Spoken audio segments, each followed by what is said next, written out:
Audio Jungle। और हमारी भारत सरकार की तेज तर्रार मंत्री श्रीमती देवाश्री चौधरी और सांसद, नाम बतलाने की जरूरत नहीं है, आप सब अच्छी तरह परिचित हैं, लेकिन नाम तो लेना ही पड़ेगा। पहली बार आपके सांसद सुकांता मजुमदार का भाषण मैंने सुना है बहनों भाइयों, और संसद में भी सुकांता मजुमदार का मैंने भाषण सुना। और मैं कह सकता हूं, सुकांता मजुमदार आपके एक ऐसे सांसद हैं जो अपने क्षेत्र की समस्याओं को और पश्चिम बंगाल की समस्याओं को पुरजोर तरीके से भारत की संसद में उठाने का काम करते हैं। ऐसे ही हमारे संगठन के एक कुशल कार्यकर्ता श्री अरविंद मेनन जी, राष्ट्रीय सचिव श्री किशोर जी बर्मन, सह संगठन महामंत्री श्री सायंतन वर्णु, प्रदेश महामंत्री श्री श्यामचंद्र घोष, श्री विनोय कुमार बर्मन, जिलाध्यक्ष दक्षिण दिनाजपुर भाजपा, श्री अमिताभ मैत्रा, प्रभारी दक्षिण दिनाजपुर भाजपा, और निखिल रंजन देव, परिवर्तन यात्रा प्रमुख उत्तरी बंगाल जोन। और इस मैदान में उपस्थित मेरे सभी सम्मानित बहनों एवं भाइयों, चूंकि लगभग 5-6 वर्षों तक मैं पार्टी का अध्यक्ष भी रह चुका हूं, मंत्री के रूप में भी केंद्र में जिम्मेदारी संभाली, और जब मैं उत्तर प्रदेश का मुख्यमंत्री था तब भी पश्चिम बंगाल में सभाओं को संबोधित करने का मुझे अवसर प्राप्त हुआ। लंबे समय से रहा, लेकिन इस बार की सभाओं में पश्चिमी बंगाल में बहनों भाइयों जिस प्रकार की भीड़ और जिस प्रकार का जुनून हमको देखने को मिलता है, मैं इस नतीजे पर पहुंचा हूं कि अब बंगाल की जनता ने मन बना लिया है कि ममता दीदी को जाना है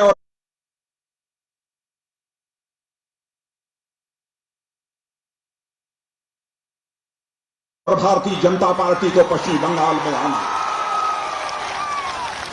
और आज 2019 के बाद पहली सभा भी मैं कहीं पर संबोधित कर रहा हूं तो बालूर घाट में कर रहा हूं। यह हमारी पहली सभा, मैं पहली बार आप लोगों के बीच आया, फिर भी तालियां बजाकर, नारे लगाकर जिस गर्मजोशी के साथ आपने स्वागत किया है, बहनों भाइयों मैं कहना चाहूंगा, भारत की परंपरा शिष्टाचार का तकावा, स्वागत, अभिनंदन और सलाम दुआ कभी एकतरफा नहीं होना चाहिए।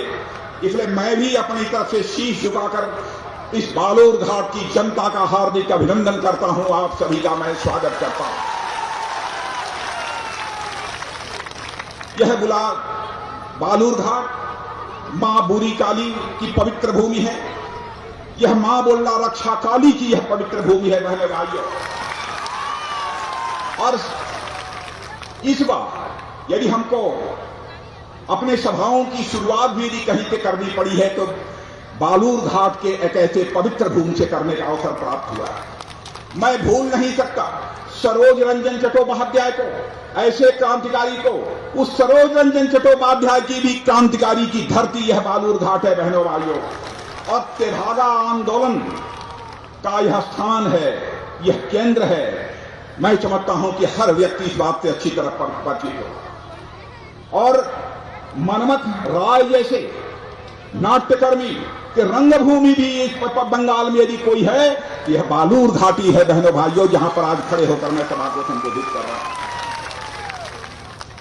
जहां तक बालूर घाट ही नहीं, मैं कह सकता हूं पूरा बंगाल भारत की राजनीतिक, सांस्कृतिक और आध्यात्मिक चेतना का एक बहुत बड़ा केंद्र है बहनों भाई।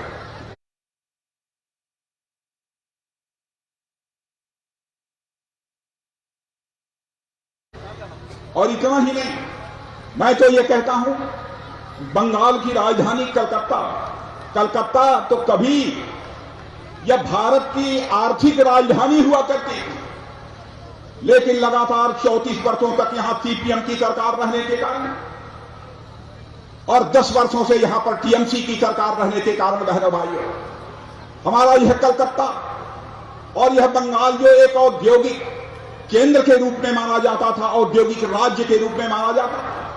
44 साल में इन दोनों राजनीतिक पार्टियों ने बंगाल को तबाह कर दिया, बर्बाद कर दिया। बंगाल की भूमि के महत्व को केवल बंगाल के लोग ही नहीं जानते, दुनिया के दूसरे देशों में रहने वाले जो लोग भी भारत के बारे में जानते हैं उनको इस बात की अच्छी तरह जानकारी है। यह पश्चिमी बंगाल भारत का एक ऐसा राज्य है जहां पर कि चैतन्य महाप्रभु पैदा हुए। यह बंगाल भारत का वह राज्य है जहां स्वामी रामकृष्ण परमहंस पैदा हुए, और यह बंगाल वह राज्य है भारत का जहां पर स्वामी विवेकानंद जैसे सनातन धर्मी पैदा हुए। और साथ ही साथ यह बंगाल महर्षि अरविंद की धरती है। बहनों भाइयों, इस बात को भी सभी अच्छी तरह जानते हैं। रामकृष्ण परमहंस की धरती है, रविंद्रनाथ ठाकुर की यह धरती है। और सब तो सब आज जिस राजनीतिक पार्टी के हम सब कार्यकर्ता हैं, जितने मंच पर बैठे हुए हैं, बहनों भाइयों, हम लोग यदि हम किसी की विचारधारा को लेकर, किसी के दर्शन को लेकर, किसी के कार्यक्रम को लेकर भारत की राजनीति में अपने कदम आगे बढ़ा रहे हैं, तो यह विचारधारा देने का काम, पार्टी के कार्यक्रमों का देने का काम यदि किसी ने किया था, उस शख्स ने किया था जो कि इसी बंगाल की मां की कोख से पैदा हुआ था, बंगाल की धरती पर खेल कूद कर बड़ा हुआ था, जिसका नाम है डॉक्टर श्यामा प्रसाद मुखर्जी।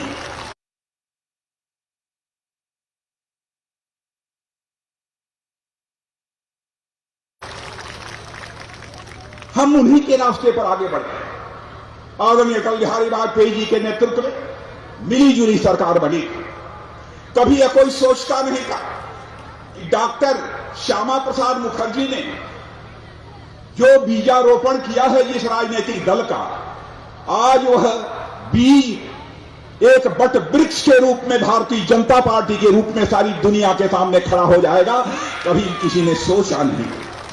और आपने देखा 2014 में आपके आशीर्वाद से, आपकी शुभकामनाओं से भारतीय जनता पार्टी को स्पष्ट बहुमत हासिल हुआ है। 2014 में भी हासिल हुआ, 2019 में उससे ज्यादा सीटों पर आपने विजय दिलाई है मेरे बहनों भाइयों। और नरेंद्र भाई मोदी भारत के प्रधानमंत्री हैं। दुनिया के सर्वाधिक लोकप्रिय नेताओं में भी गणना होती है तो आपके हमारे प्रधानमंत्री नरेंद्र भाई मोदी की है। कौन इस सच्चाई को नकार सकता है? अंतर्राष्ट्रीय जगत में, सारी दुनिया में भारत का मस्तक यदि ऊंचा करने का काम किया है तो हमारे प्रधानमंत्री नरेंद्र भाई मोदी ने किया है। यह कोई छोटी बात नहीं। विकास और सुशासन, डेवलपमेंट और गुड गवर्नेंस का जहां तक सवाल है, 7 साल गुजर गए हम लोगों को सरकार चलाते हुए। भारत ही नहीं, दुनिया का कोई व्यक्ति उंगली उठाकर नहीं कह सकता है बहनों भाइयों कि हमारी सरकार के किसी मंत्री के दामन पर कोई भ्रष्टाचार की दाग लगी हुई हो, कोई नहीं कह। मैं अपनी बंगाल की दीदी से पूछना चाहता हूं, दीदी आपकी सरकार के ऊपर भ्रष्टाचार के आरोप क्यों लगे? बंगाल की जनता आपसे इस सवाल का जवाब चाहे। बहनों भाइयों, टीएमसी की सरकार के पास इसका कोई जवाब नहीं।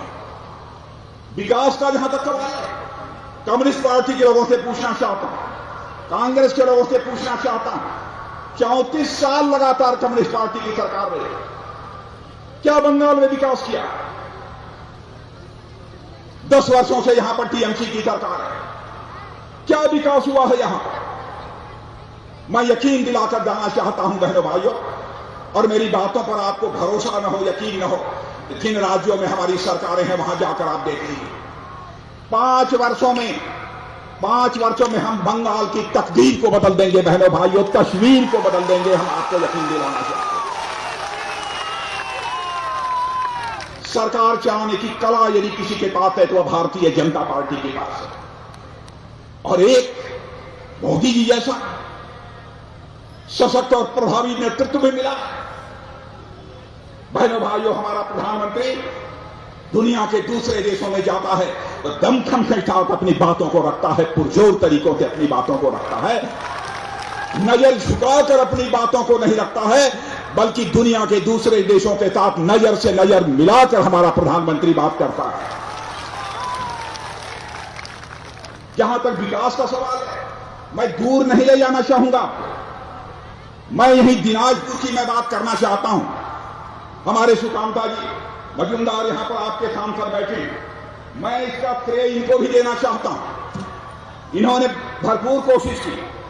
दिनाजपुर में रेल कनेक्टिविटी का जहां तक सवाल है, मैं कह सकता हूं हमारी सरकार आने के बाद पहले से हालात सुधरे हैं, बेहतर हुई है। यह सच हो तो ताली बजाइएगा, न हो तो मत बजाइए। बहनों भाइयों, आपसे मैं झूठ बोलकर आपका समर्थन नहीं हासिल करना चाहूंगा। आपकी आंखों में धूल झोंककर आपका समर्थन नहीं हासिल करना चाहूंगा। आपका समर्थन यदि आप हासिल करना चाहूंगा तो आपकी आंखों में आंख डालकर मैं आपका समर्थन हासिल करना चाहूंगा। 2014 से लेकर 2018 के बीच रेलवे को हमारी सरकार ने 5,437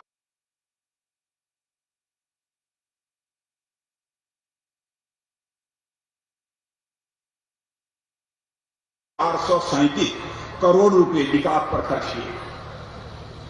12,000 करोड़ की लागत से 2,500 किलोमीटर सड़कें, ग्रामीण सड़कें बनाने के लिए हमारी सरकार ने पैसा बंगाल को दिया। मैं आपसे पूछना चाहता हूं, जो हम लोगों ने पैसा दिया है वो सड़कें बन गई गांवों की कि नहीं बन गई? पैसा देने के बनी भी होंगी तो कम बनी, जितना बनना चाहिए उतनी सड़कें नहीं बनी।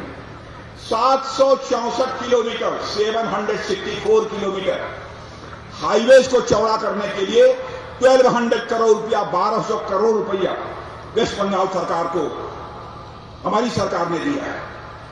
ठीक से काम नहीं हुआ और आज तो हालात यह हैं कि बालूघाट से बाबूघाट तक जाने में मुझे यह बताया गया है कि लगभग 16 घंटे लग जाते हैं। क्या सही है देवाश्री जी? सही है, 16 घंटा। हालत यह है, मैं पूछना चाहता हूं सीपीएम, कांग्रेस, टीएमसी,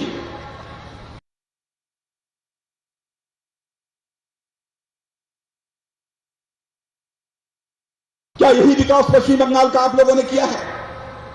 और बहनों भाइयों, इस बार के बजट में आपको बतला कर जाना चाहता हूं, इस बार के बजट में 8,500 किलोमीटर हाईवे बनाने का प्रस्ताव रखा गया है और इसमें से 25,000 करोड़ वेस्ट बंगाल के लिए एलोकेट किया गया है।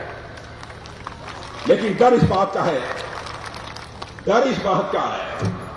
कहीं यहां की टीएमसी की सरकार, हमारी दीदी की सरकार, इतना पैसा दिया गया है हाईवेज के लिए, कहीं इस मामले को भी लटका न दे, अटका न दे, भटका न दे, इस बात की हमको चिंता है।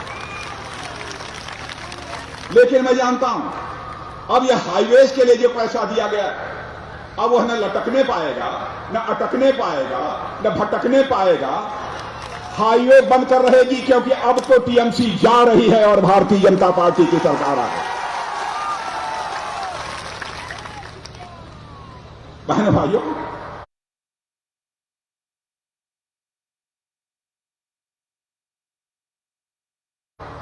आप जितने लोग खड़े हैं, मैं आपसे पूछूंगा, मेरी बात गलत हो तो मत बजाइएगा ताली। आज तक अपने राजनीतिक जीवन में जनता से झूठ बोलकर, जनता को गुमराह करके मैंने कभी समर्थन नहीं हासिल किया। जब भी समर्थन हासिल किया है, जनता को की आंखों में आंख डालकर समर्थन हासिल किया। मेरी बात गलत हो तो ताली मत बजाइएगा, यदि हो सही तो ताली भी बजाइएगा और नारे भी लगाइएगा। बहनों भाइयों, प्रधानमंत्री जन धन योजना के अंतर्गत खाते खोलने का काम किसने किया है? क्यों किया है? क्यों किया है? यह मोदी जी ने खाते क्यों खुलवाए? अब पता नहीं यहां की दीदी ने खाते खोलने दिया कि नहीं दिया, यह तो मैं नहीं जानता। लेकिन खाते इसलिए खुलवाए, जब हमारे भूतपूर्व प्रधानमंत्री राजीव गांधी जी हुआ कहते थे क्या करें, प्रधानमंत्री तो हूं लेकिन हमारी मजबूरी है कि मैं दिल्ली से 100 पैसा भेजता हूं, नीचे पहुंचते पहुंचते लोगों तक केवल 14 पैसा पहुंचता। मोदी जी ने कहा कि हम मजबूर प्रधानमंत्री नहीं हैं, हम मजबूर प्रधानमंत्री नहीं, हम तो मजबूत प्रधानमंत्री हैं। 100 पैसा भेजेंगे और 100 पैसा नीचे। और इतना ही नहीं, भ्रष्टाचार पर अंकुश लगेगा, इसलिए यह खाते बंद तो जाने दीजिए यहां की सरकार। उसके बाद देखना मेरे बहन, ये खाता जो खुला है आपका, उस खाते का करिश्मा क्या। आप सोए होंगे, रात को सोए होंगे और दिल्ली से पैसा चलेगा और आपके खाते में पहुंच जाएगा। जब 10 बजे जाएंगे बैंक में तो वह पैसा आपको दिखाएगा। पहली बार किसी प्रधानमंत्री ने यह सोचा कि हमारी गरीब परिवारों की माताएं बहनें लकड़ी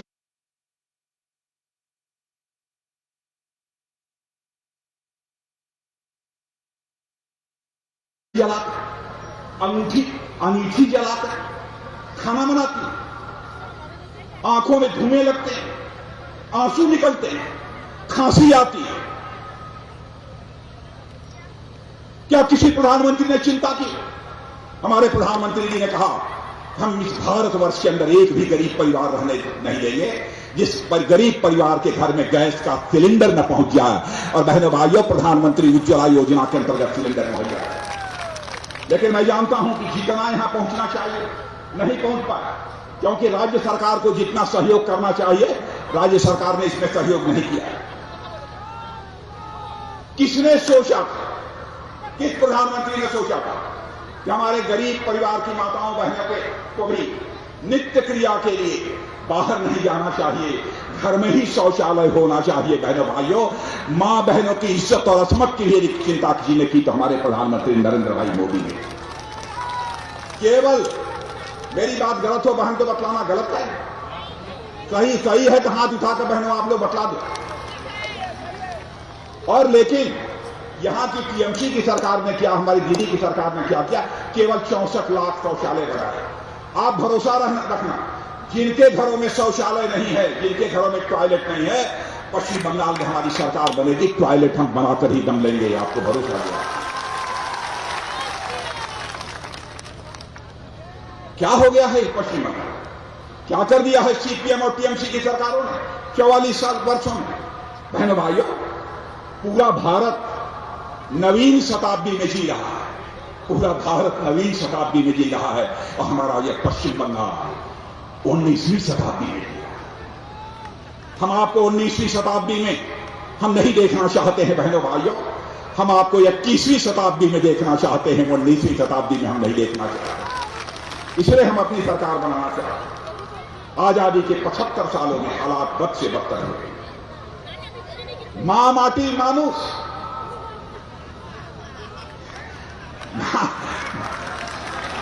हे भगवान रक्षा करो, क्या हो गया।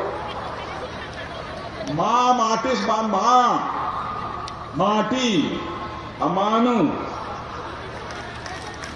तीनों की सुरक्षा की गारंटी देकर टीएमसी ने अपनी सरकार बनाई। बहनों भाइयों, मैं जो जानता हूं आप मुझसे बेहतर जानते होंगे।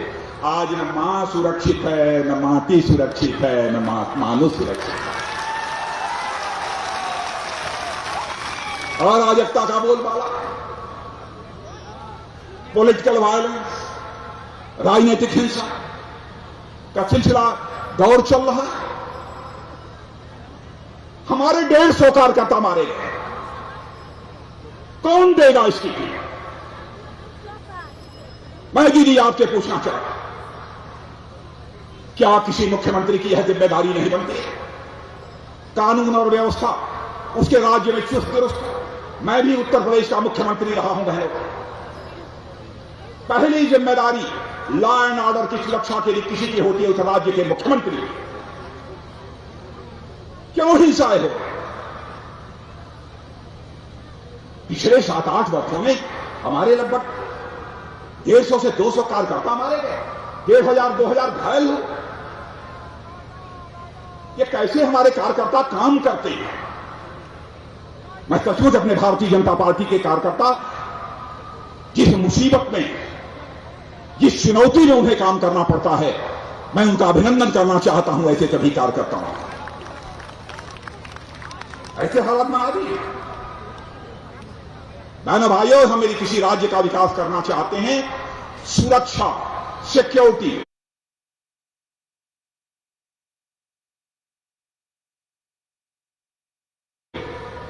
यह पहली शर्त होती है। डेवलपमेंट की पहली शर्त होती है सिक्योरिटी, सुरक्षा। देखो, सुरक्षा है ही, और ऐसी सरकार हमको नहीं चाहिए जो सरकार जनता को सुरक्षा दे ही न सके। और ऐसा नहीं मैं कह रहा हूं, आपके बगल का ही बांग्लादेश है, आपके बगल में ही त्रिपुरा है। त्रिपुरा में भी ऐसे ही कम्युनिस्ट पार्टी की सरकार थी 25 वर्ष। राजनैतिक हिंसा, दूसरे पार्टियों के कार्यकर्ताओं की हत्या, अराजकता का माहौल। आज त्रिपुरा जाकर देखिए बहनों भाइयों, भारतीय जनता पार्टी की सरकार आई है, त्रिपुरा का माहौल बदल गया है बहनों भाइयों, पहले जैसा आप त्रिपुरा में।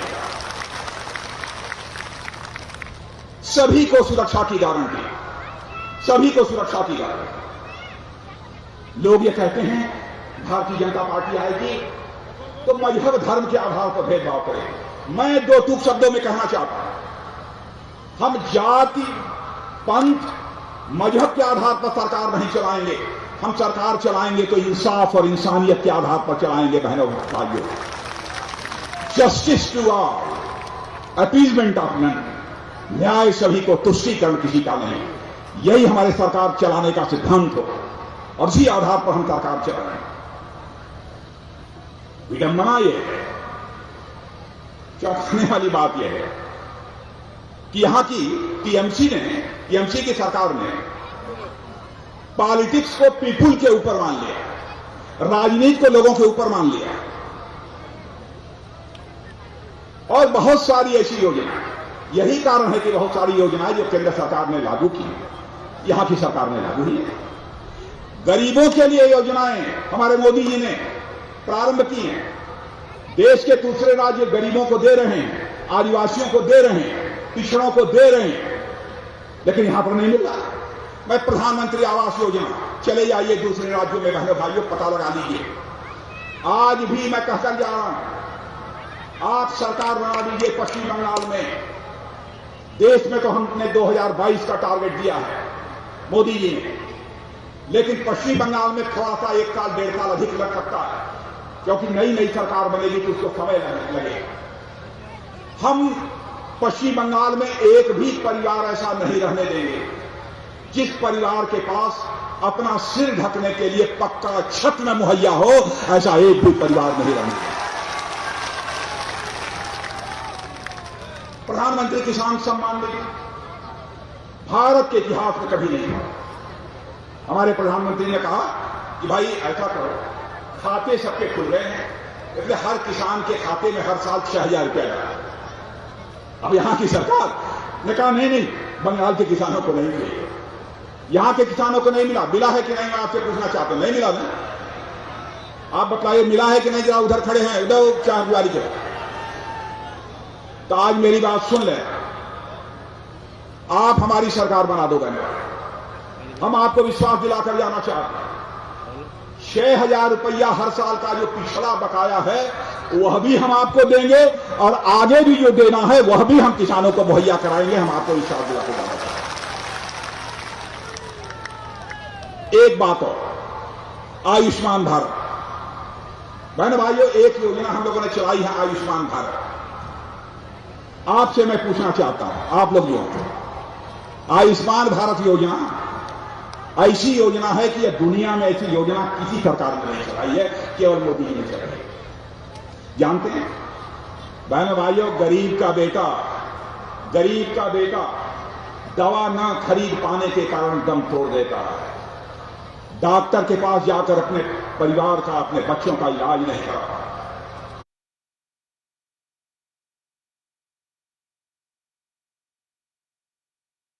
मोदी जी ने कहा यह हमको मंजूर नहीं है। उन्होंने आयुष्मान भारत योजना सारे देश के लिए लागू कर दी है। अब यहां सरकार बनेगी, आयुष्मान भारत का कार्ड आपके हाथों में होगा। सुन लो ध्यान से, आयुष्मान भारत का कार्ड आपके हाथों में होगा। ताली मत अभी मत बजाओ। आयुष्मान भारत का कार्ड आपके हाथों में होगा और प्रतिवर्ष 5 लाख रुपए तक का मुफ्त में आपका इलाज होगा। यह है आयुष्मान भारत। और यदि एक साल में आपकी 5 लाख खर्च करने के बावजूद भी तबीयत ठीक नहीं होती है तो अगले साल के लिए भी 5 लाख रुपया हमारी सरकार खर्च करेगी। यह है आयुष्मान भारत योजना। यह किसी देश में लागू नहीं है। मैं कहना चाहता हूं ममता जी, क्या राजनीति केवल सरकार बनाने के लिए की जानी चाहिए? मैं आपसे पूछ रहा हूं मेरे भाई, क्या राजनीति केवल सरकार बनाने के लिए की जानी चाहिए? बहनों भाइयों, हम लोग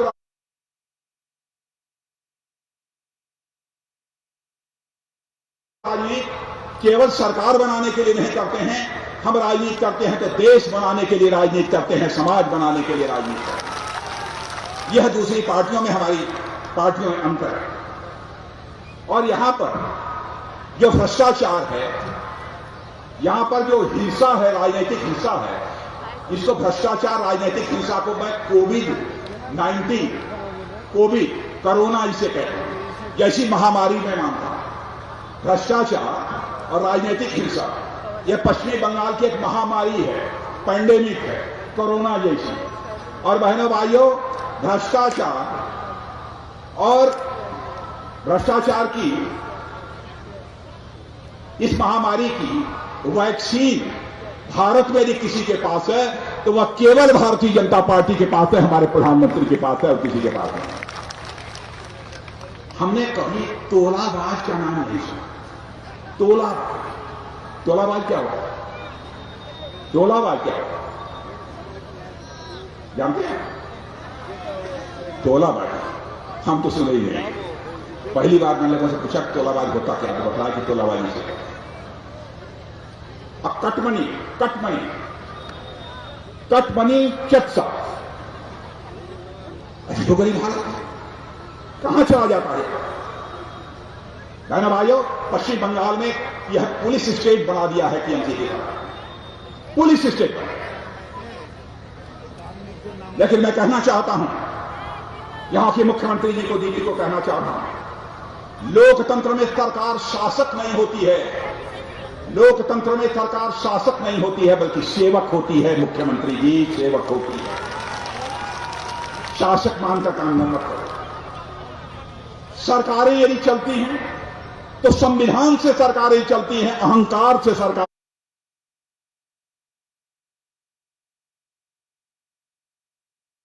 नहीं चलती है। बहनों भाइयों, सीखना है तो हमारे प्रधानमंत्री मोदी जी से सीखो। कुल्यान मैंने एक चैनल देखा, चैनल का नाम तो नहीं लेना चाहूंगा। चैनल पर यहां पश्चिम बंगाल में बम बनाने वाले, बम वो कह रहे थे, कहां हम लोग बम बनाते हैं? चुनाव में लोग ले जाते हैं। भाई बम बनेगा, इस बम की फैक्ट्री बनाने की, बंद कराने की जिम्मेदारी किसकी हो? देखो, यकीन दिलाकर जाना चाहता हूं मेरे बहनों भाइयों, हम लोगों की सरकार बनेगी, या बम होगा या हम होंगे, फैसला कर लें। बहनों भाइयों, हिंसा को किसी भी सूरत में इजाजत नहीं दी जा रही। देख लीजिए, नॉर्थ ईस्ट में हिंसा का बोलबाला था। नॉर्थ ईस्ट में आज अमन चैन है, शांति व्यवस्था वहां पर कायम है। असम में हमारी सरकार तेजी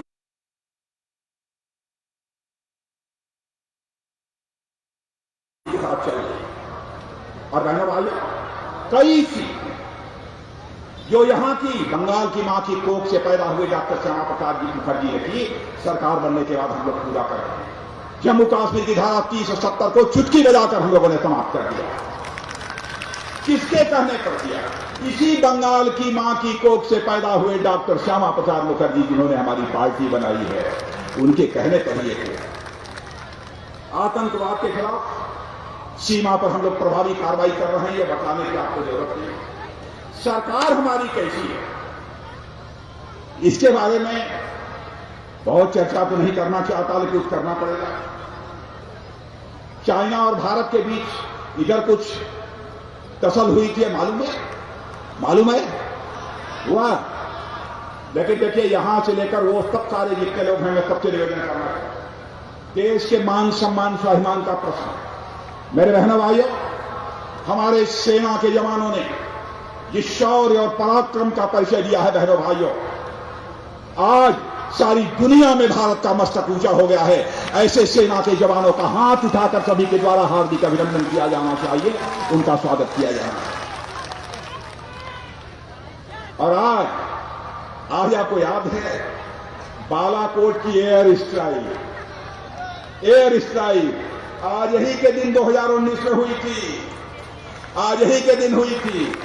दुनिया में कोई देश नहीं कर पाया, लेकिन हमारे यहां पुलवामा की घटना हुई थी रहने वाले, हमारे प्रधानमंत्री ने फैसला किया आतंकवादियों ने मारा है, आतंकवादियों को छोड़ेंगे नहीं, बल्कि दूसरे देश की धरती पर जाकर मारना होगा, तो दूसरे देश की धरती पर जाकर मारना। वही बालाकोट स्ट्राइक। और मैं कहना चाहता हूं, यहां से लेकर वहां तक जितने आप सब खड़े हैं, एक बार हाथ उठाकर एयरफोर्स के जवानों के सम्मान में एक बार बहनों भाइयों तालियां बजाकर उनका स्वागत करें।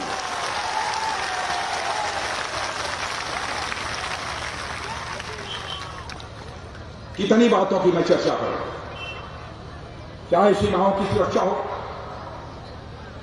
चाहे देश की सुरक्षा का सवाल, न हम सीमाओं की पवित्रता को भंग होने देंगे और न देश में असुरक्षा बढ़ने की हम किसी भी सूरत में इजाजत मेरे बहनों भाइयों नहीं देंगे। आपका बांग्लादेश से लगा हुआ यह जिला भी है। अब यह बताइए, अभी हमसे दिलीप घोष का पता है, कह रहे थे कि भाई साहब अभी 900 किलोमीटर का कोई न फेंसिंग लगी है न बॉर्डर आउटपोस्ट। मैंने कहा क्या करें, यहां की सरकार जमीन दे तो ना।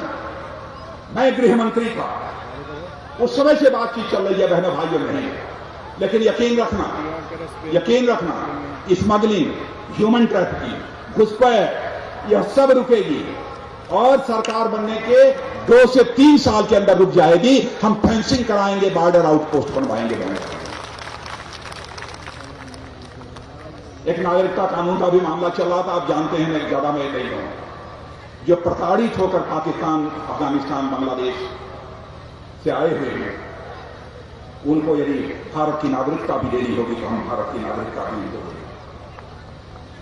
यह भी मैं आपको भरोसा दिलाकर मैं जानना चाहता हूं, किसी को इस पर शंका नहीं होनी चाहिए। मैं तो आप लोगों से यही निवेदन करने आया हूं बहनों भाइयों, इन तोलाबाजों से, घोटालों से इस बंगाल को मुक्ति दिलाई, यही मैं आप सबसे अपील करने आया हूं। सच्चाई है कि यहां की टीएमसी सरकार भारत के फेडरल स्ट्रक्चर, भारत के संघीय ढांचे को चुनौती दे रही है। यह कोई छोटा अपराध नहीं। बहनों भाई, देश की एकता, अखंडता हमारे लिए सर्वोपरि। दुनिया की कोई ताकत भारत के संघीय ढांचे को, भारत के फेडरल स्ट्रक्चर को चुनौती नहीं दे सकती, जब तक यहां पर भारतीय जनता पार्टी। और आपको जानकर आश्चर्य होगा, कांग्रेस की सरकार भी दिल्ली में रही है। 13th फाइनेंस कमीशन 5 साल के लिए कांग्रेस की सरकार ने बंगाल को कितना पैसा दिया था, मैं आंकड़े बता देता हूं। मेरी बात गलत हो तो मुझे चिट्ठी लिखकर भेज देना, टेलीफोन पर हमको बता देना, अखबारों में खबर दे देना। 13th फाइनेंस कमीशन के अंतर्गत बंगाल को 1,32,000 करोड़, 1,32,000 करोड़ यह कांग्रेस नेतृत्व की यूपीए सरकार ने दिया। लेकिन हम लोगों की सरकार आने के बाद, मोदी जी की सरकार आने के बाद, अब मैं बताता हूं, कांग्रेस के समय 1,32,000 करोड़ दिया और हम लोगों ने 14th फाइनेंस कमीशन के अंतर्गत 5 साल के लिए 4,48,000 दिया है बहनों भाइयों पश्चिम बंगाल के लिए। इसके बावजूद हमारी दीदी, हमारे नरेंद्र मोदी जी को दोष देती है। बंगला में कहावत है बहनों भाइयों, जो तो दोष नंदो घोष।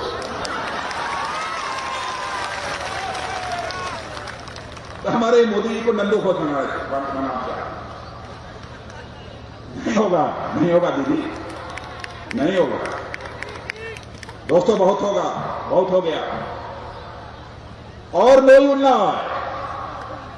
लोई ना, अब अन्याय नहीं होगा, आगे नहीं चलने पाएगा। हमारा प्रोनाउंसिएशन ठीक है कि नहीं? ठीक है। भारतीय सनातन परंपरा के ध्वज वाहक स्वामी विवेकानंद की धरती है बहनों भाई। सनातन धर्म का भी हम बंगाल की धरती पर अपमान नहीं होने देंगे। हम किसी धर्म का अपमान नहीं, यह भी आपको विश्वास दिलाकर जाना चाहिए। जब मैं कभी सुनता हूं कि मां दुर्गा की प्रतिमा के विसर्जन पर प्रतिबंध लगा, कभी मैं सुनता हूं कि मां सरस्वती पूजा के ऊपर प्रतिबंध लगे, क्या धार्मिक स्वतंत्रता नहीं रहनी चाहिए? किसी धर्म मजहब का कोई हो, धार्मिक स्वतंत्रता सबको मिलनी चाहिए। इन सब सारे मुद्दों को लेकर बहनों भाइयों हम जनता के बीच जा रहे हैं। मैं यह अपील आप सबसे करने के लिए आया और मैं आपके प्रति आभार व्यक्त करना चाहता हूं। यहां संसदीय क्षेत्र से तो आपने जिता दिया है हमारे सुकांता मजूमदार जी। इतना ही नहीं, आपने 42 में 18 सीटों पर भारतीय जनता पार्टी को विजय दिलाकर भारत की संसद में भेजा है।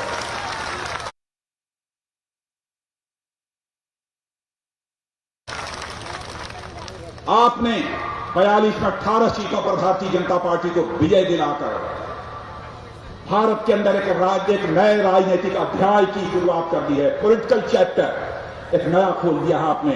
इसके लिए मैं शीश झुकाकर बंगाल की जनता के प्रति आभार व्यक्त करना चाहता हूं।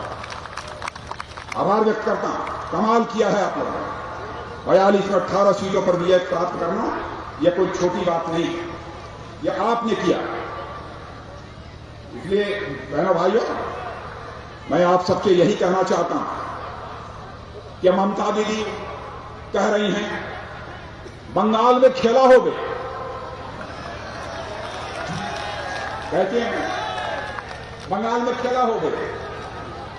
लेकिन ममता दीदी मैं कहना चाहता हूं खेला हो गए निश्चय हो गए। और अब तो बंगाल में बोलो खेला हो गए।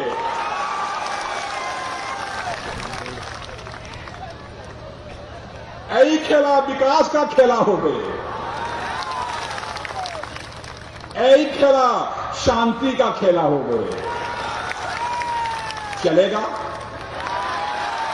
अरे चलेगा नहीं, पीछे से लोग भी हाथ उठाकर बताए दौड़ेगा कि चलेगा? ममता दीदी बंगाल में आई दादागिरी चोलवे ना,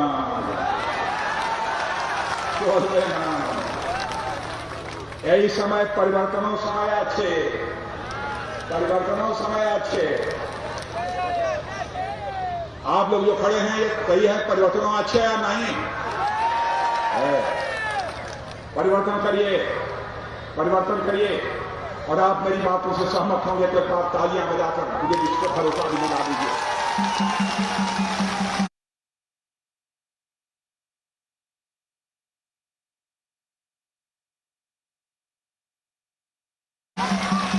आपके बहनों भाइयों, आप सब जो किनारे खड़े हैं उनसे अपील करना चाहता हूं। आप लोग जो खड़े हैं सबसे अपील करना चाहता हूं, यकीन दिलाकर कहना चाहता हूं, यदि भरोसा हो तो तालियां बजाइएगा। सोनार बांग्ला का हम सपना साकार करके रहेंगे बहनों भाइयों, आपको विश्वास दिला। तो मैं जाऊं, आपका आशीर्वाद मिलेगा भारतीय जनता पार्टी को। बोलिए भारत माता की, भारत माता की, भारत माता की। वंदे मातरम, वंदे वंदे वंदे वंदे वंदे। बहुत धन्यवाद।